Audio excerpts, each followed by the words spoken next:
What if I told you society doesn't actually want you to wake up? It doesn't want you to question. It doesn't want you to break free. It wants you asleep, compliant, predictable, endlessly distracted. Carl Jung warned us, the moment an individual becomes conscious, truly conscious, they become a threat. Not to themselves, but to the system. To the carefully woven illusion that keeps billions moving in silence, thinking they are free when in truth, they are shackled. The awakened individual is dangerous, not because they hold weapons, but because they hold clarity. They see through the masks, the roles, the rituals we all perform.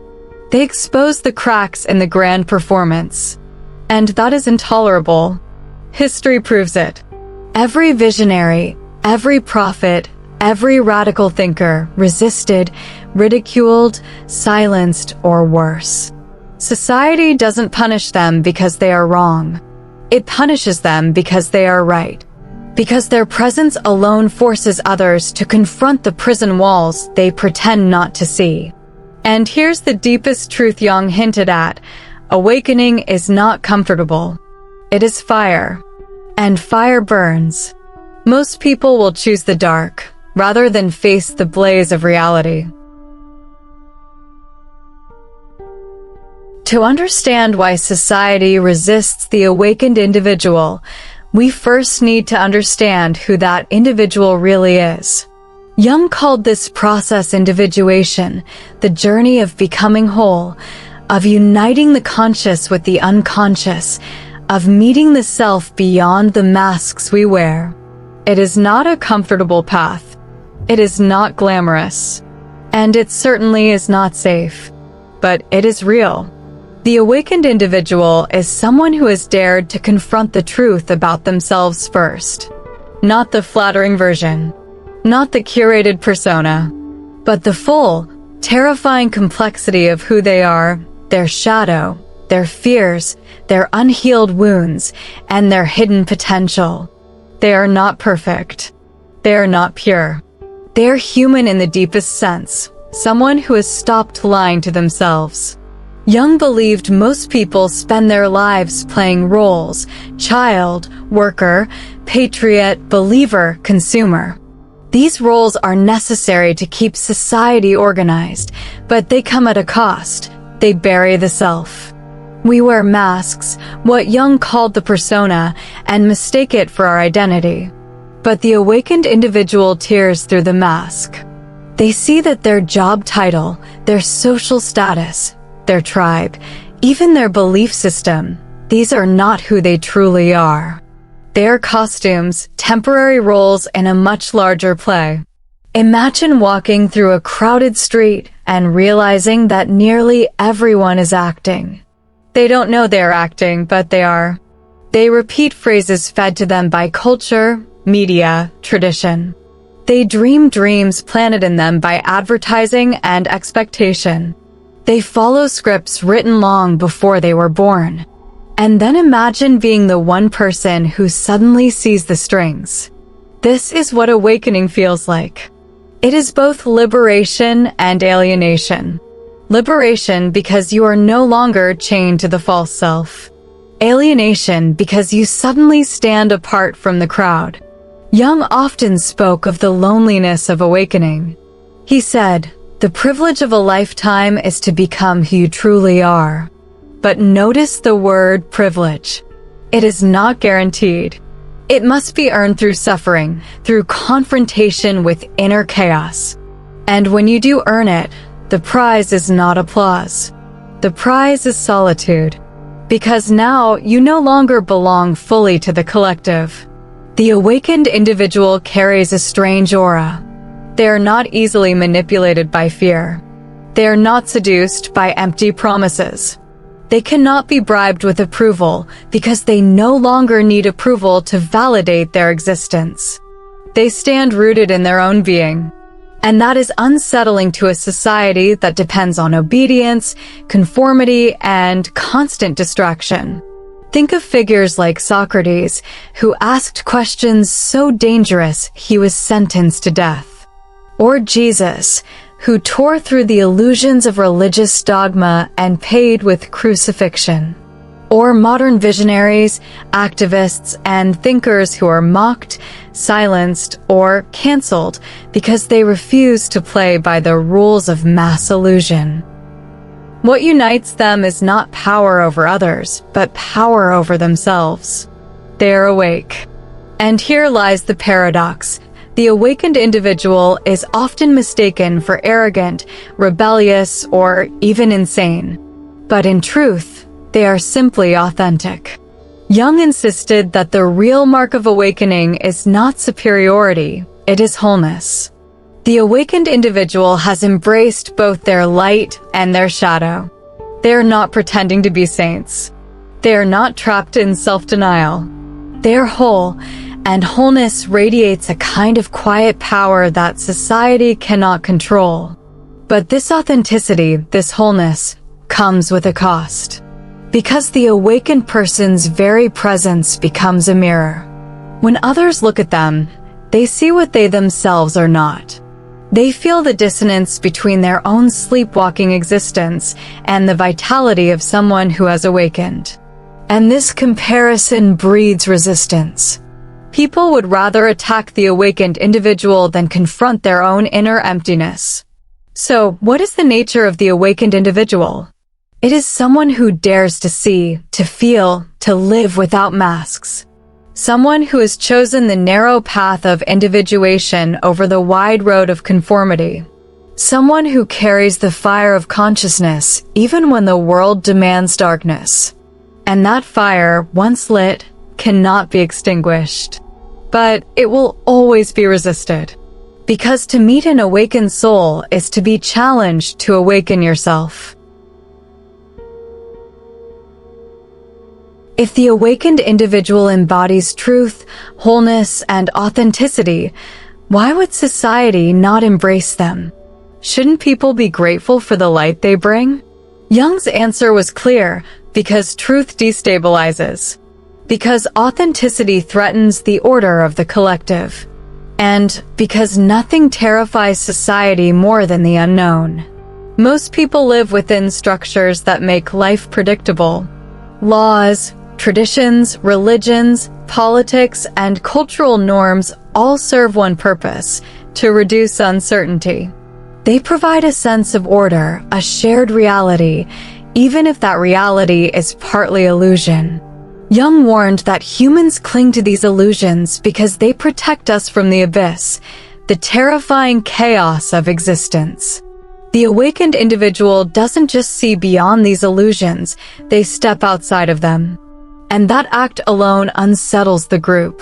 Suddenly, one person is living by a different rhythm, a different truth, a different vision.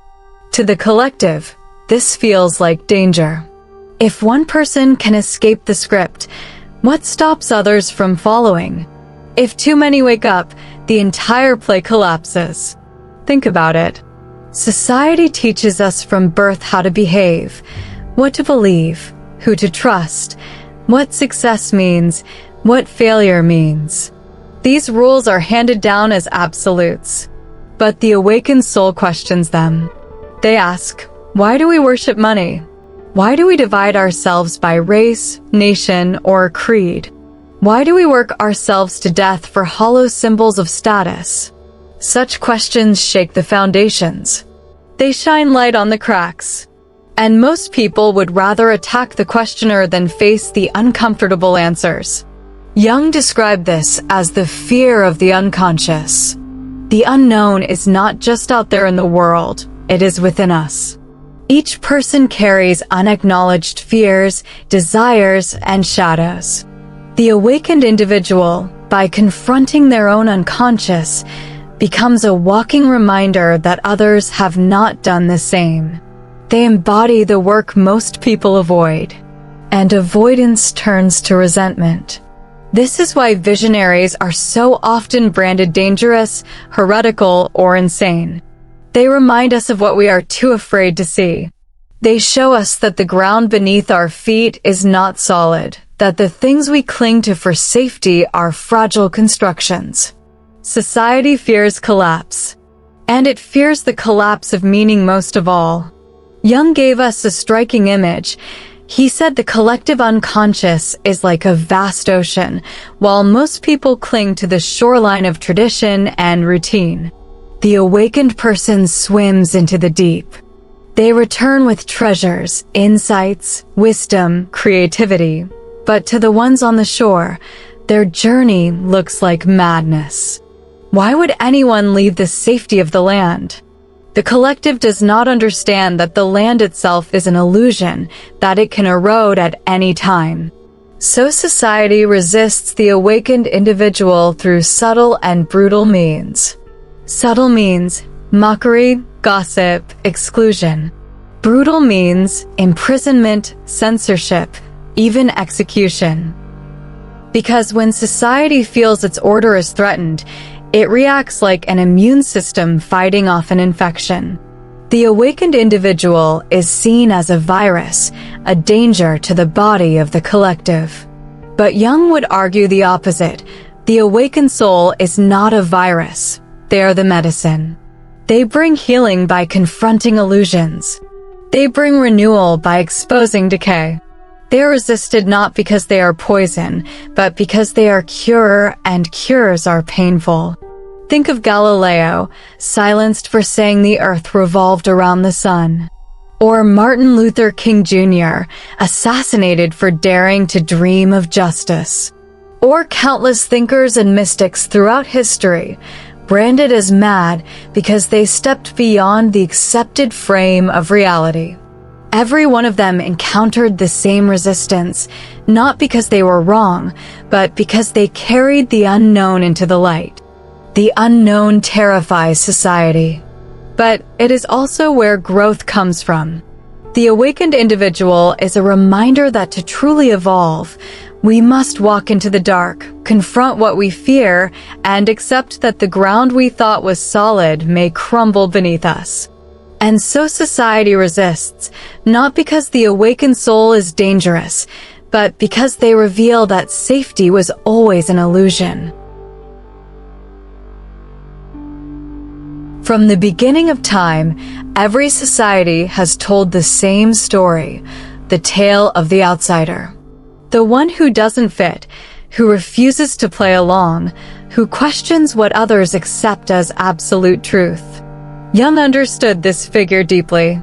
He saw the rebel not as a criminal or a mistake of nature, but as an archetype, an eternal role in the human drama. The awakened individual almost always wears this mask. The rebel, the outsider, the one society fears and rejects. Why? Because when someone refuses to conform, they embody freedom. And freedom is contagious. Jung said that archetypes are patterns of the collective unconscious, timeless blueprints that repeat across cultures and history. The rebel, the prophet, the trickster, the wanderer, these figures carry messages from the unknown. They appear when society has grown stagnant, rigid, or corrupt. They arrive not to destroy for destruction's sake, but to disrupt illusions, to break open new possibilities. But here's the catch. Society rarely recognizes them as visionaries in their own time. Instead, they are branded as dangerous.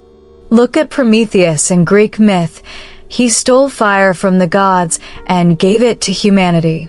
For this act of awakening, he was chained and tortured for eternity. The myth reveals a universal truth. Those who bring light are punished by those who rule the dark. Jesus challenged the hypocrisy of his age and was crucified. Socrates asked too many questions and was forced to drink poison. Galileo revealed that the earth was not the center of the universe and was silenced.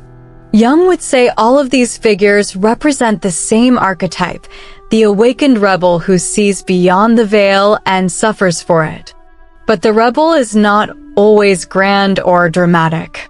Sometimes they are the quiet misfit in school, the worker who refuses to sell their soul for a paycheck, the artist who creates outside the mainstream, the thinker who refuses to repeat the script. Their rebellion may look small, but it carries the same essence, the courage to be authentic in a world that demands conformity. Jung insisted that individuation, the path of awakening, always leads through confrontation with the collective. The more authentic you become, the less you fit the molds that society offers.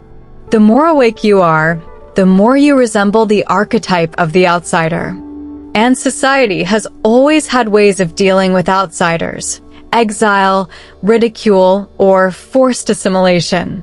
But here is the paradox. Though society rejects the rebel, it also needs them. The rebel carries new life. They bring transformation. Without the outsider, culture stagnates. Without the visionary, humanity repeats itself endlessly, trapped in old cycles. The rebel may be hated in their lifetime, but they become a hero in hindsight. Think of Martin Luther King Jr., once condemned as radical, now celebrated as a prophet. Or Van Gogh, ignored in his life, now revered as a genius. What society resists in the present, it often worships in the future. Jung said this archetype reveals a deep truth about the psyche. Progress always begins at the margins. The unconscious speaks through outsiders before it reaches the center. The rebel is the mouthpiece of change, carrying messages that the collective cannot yet bear. This is why they feel alien, why they suffer. They are living slightly ahead of their time. And this is also why they are feared. Because when someone lives outside the system, they cannot be controlled by it. They don't need society's validation. They are immune to its manipulation. And that terrifies the collective. But Jung would tell us, the rebel's journey is not simply to fight the world. It is to remain true to themselves, even if the world resists. To carry the burden of vision, even when it isolates them. To accept their role as the outsider, knowing that their very existence plants seeds for the future. So the awakened individual becomes the rebel not by choice, but by necessity. Their awakening places them at odds with the collective dream. They are cast out, resisted, rejected. But in the mythic story of humanity, it is always the rebel, the Prometheus, the Socrates, the Jung himself, who keeps the fire alive for the generations yet to come. Carl Jung believed that every human being carries a shadow, the parts of ourselves we deny, repress, or refuse to acknowledge. Rage, envy, lust, cowardice, weakness, greed, all the impulses that don't fit our self-image are pushed into the dark. Individually, this is hard enough to face. But Jung went further. Entire societies, entire nations, even entire civilizations also carry a shadow. And when an individual awakens, they become a mirror reflecting that shadow back. This is why society resists them so violently. The awakened individual does not just expose illusions, they expose the unconscious darkness that the collective desperately wants to keep hidden. Think of how scapegoats function in history. Groups will project their own flaws onto outsiders. They call others barbaric, immoral, dangerous, while secretly carrying those same traits within themselves. Jung saw this projection as a defense mechanism. By blaming others, the collective avoids looking in the mirror. But the awakened soul cannot be fooled by projection. They see through it. They recognize that what society condemns in others is often what it refuses to face in itself. And by pointing this out, by simply embodying a different truth, they tear the mask off the collective shadow. This is why prophets are stoned, why rebels are silenced, why truth-tellers are mocked. They don't only challenge outer structures, they stir up the unconscious guilt, hypocrisy, and hidden desires of the masses. The collective turns against them not because they are false, but because they are too true. Jung gave a warning. The greatest danger in times of crisis is not the enemy outside, but the enemy within, the shadow we refuse to see. He believed wars, genocides, and mass violence often erupt when a society represses its shadow for too long. Instead of integrating it, the shadow bursts outward, projected onto enemies. And who suffers most? Often the awakened few who dared to speak uncomfortable truths before it was too late. Take the example of Nazi Germany. Jung saw how the collective shadow of a humiliated nation, its fear, rage, and longing for power, was projected outward, fueling hatred, persecution, and destruction. Anyone who saw through the illusion and tried to speak out was silenced or destroyed. The awakened individual is always first on the chopping block when a society is possessed by its shadow. But here's the paradox. The awakened individual carries not only light, but also their own shadow. They are not saints. They are whole. They have faced the darkness within themselves and survived.